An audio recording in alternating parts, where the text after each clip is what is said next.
Hello guys, in this video I am going to show you how to post a project on the PeoplePerHour application. But first I just want to mention, don't forget to subscribe to my channel because at 10,000 subscribers I am going to show you my whole YouTube revenue statistics and growth strategy, how to make money online. So let's jump into it. First of all, open the application on your phone. After that, tap on the projects button down below, which is the second option. Then click on this orange button, new project. Then select from these options that you can find here, tap on the relevant one and then click on the button continue.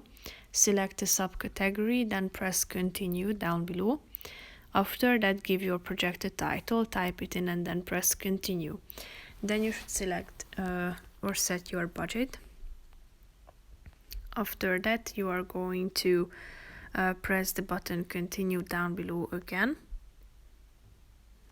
Describe your projects to freelancers in a few words and then give additional context by sharing a file. So if you tap on this plus icon, upload a file, you will be able to upload a document.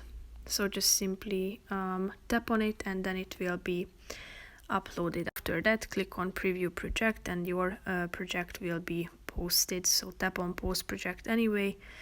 And basically that's it for this video guys. See you in the next one. Bye bye.